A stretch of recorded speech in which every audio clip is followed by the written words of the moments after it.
スリーパーっているんっていうのが気になったんですけど、アベマで30分で暮らしてますっていう人が出てきたんですけど、いやなんかね、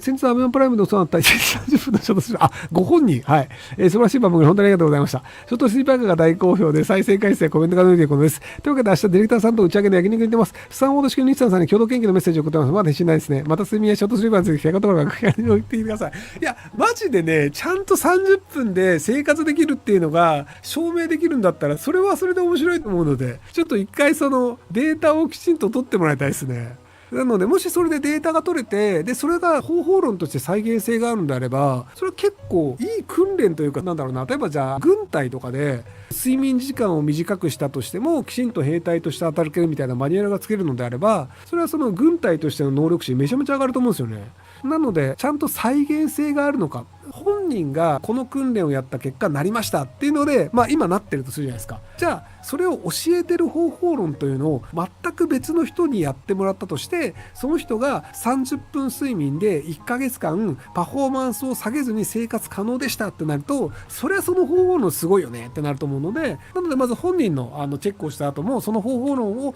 実践した人もそれによってパフォーマンスがどう変わったのかっていうのもちゃんと分かるといい話になると思うので、なのでそこら辺きちんと証明していただけるといいなと思うんですけどね。で、川崎じゃねえや、生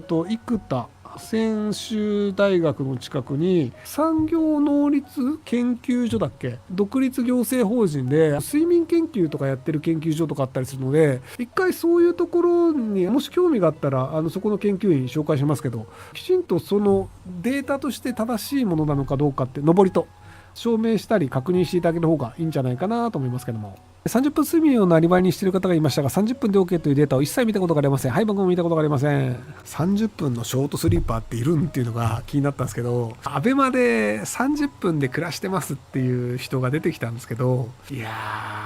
ー、なんかね、目つきがね、ガン決まりの人の目つきなんですよね。これ本当に僕の感想です。これは事実とは異なると思うんですけど、わかる人はわかるんですよ。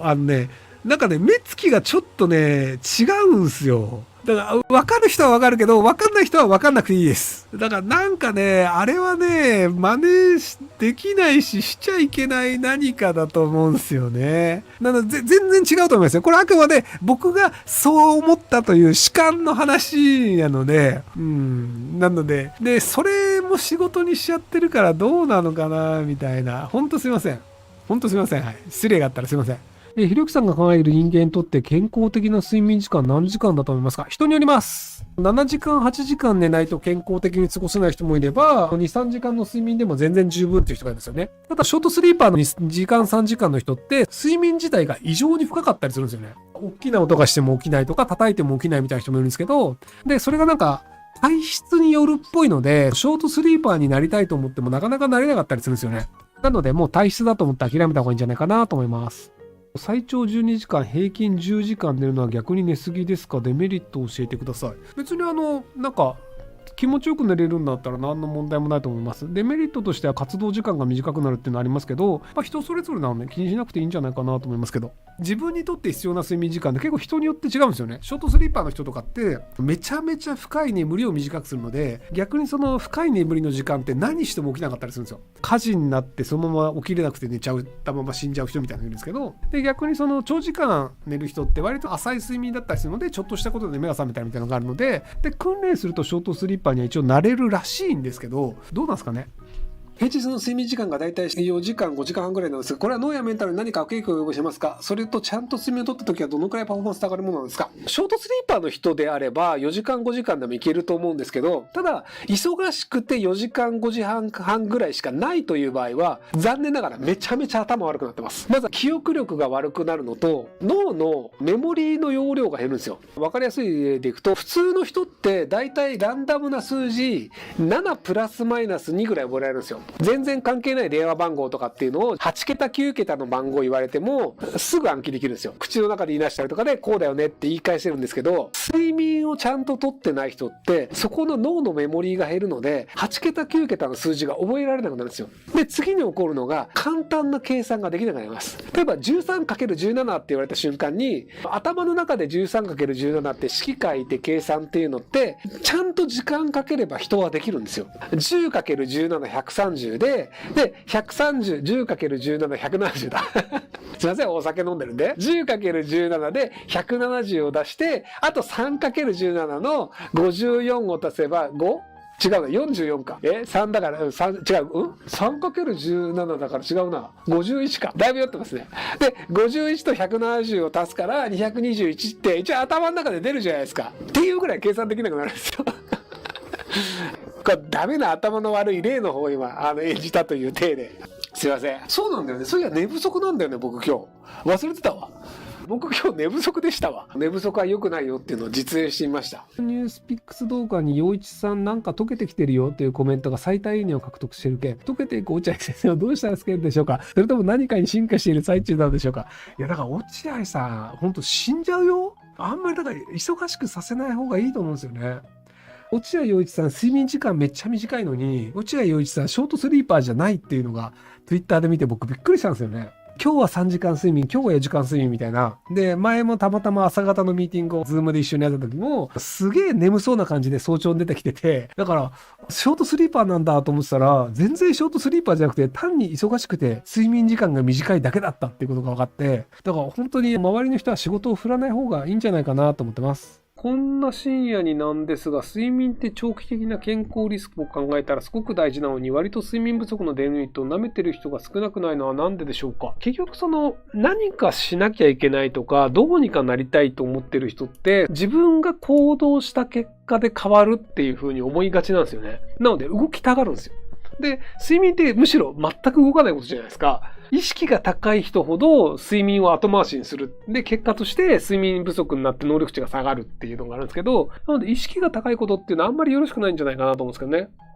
13年目になります看護師です。私自身部署移動はないのですが、4月から部署のスタッフの変化やそれに伴って仕事が降ってくることを考えると、今からしんどさを感じてしまいます。毎年のことですが、年々しんどさを感じている気がします。乗り越えるためのアドバイスが欲しいです。睡眠不足です。仮に22歳で働き始めたとすると、ね、35歳だと思うので、もう多分中年に差し掛かってるんですよね。で、割と20代のうちって体力で割となんとかなるんですよ。で、人によるんですけど、30の僕も前半ぐらいまでは特に体力下がるって言われてたけど感じなかったんですよ。30超えるときついぞとか言われたんだけど、いや別にとか思ったんですけど、やっぱね、30後半になると、徹夜をすると、体が微妙に頭が回らなくなる、体が動かなくなると、あと、徹夜をした次の日に、思ったほど長時間寝れないというのがあるんですよ。目が覚めてしまうんですよ。お酒飲んでたりっていうのもあるんですけど、本来若い頃だったら、徹夜をすると、次の日12時間寝るとかがあるんですよ。でも、なんか徹夜をして寝て起きると、あれ ?8 時間しか経ってねえぞみたいな。なんかこれで2日間で8時間の睡眠だと足りないよねみたいな。とはいえなんか目覚めちゃったからしょうがないから映画とか見ちゃえとかゲームとかしちゃえとかで、普通のなんか勤務が始まるみたいな感じで、睡眠負債が残り続けてしまうんですよね。っていうのもあるので、単純に乗り越えるためのアドバイスではなく、寝ろ。以上です。で、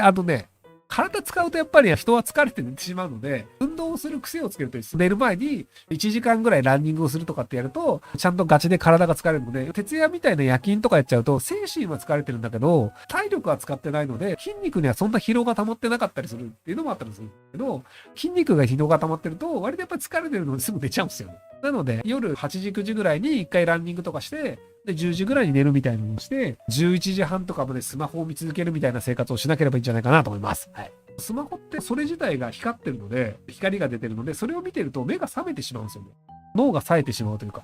なので、もしおっさんが喋ってるものを聞きたいとかであれば、スマホの画面を消すか遠くにするかで音だけ流すようにして、真っ暗な部屋の中で聞くとかっていうので寝ながら聞くぐらいにした方がいいんじゃないかなと思いますけど。ひろゆきさん、ショートスリーパーですか？いいえ。何時間寝てるか知りたいです。僕は休日12時間ぐらい寝ます。1日に2回寝ることが多いんですよね。眠くなったら寝るので、僕昼寝結構するんですよ。2日に1回ぐらい昼寝してるんじゃないですかね。気が向いた眠くなったら寝るというのをするので、一日の計測の仕方とかが変わってくるんですよね。昼寝すると夜遅くまで起きてて、で朝方寝て昼起きるみたいな、で昼起きたから割と夜まで起きてるみたいな、でその日は夜寝ると朝普通に起きるみたいなっていうのがちょっとずれてたりするので、毎日の生活時間が僕固定化してないんですよね。なので一日という区切りがよくわかんないです。ご視聴ありがとうございます。今回の動画はこちらからの切り抜きになります。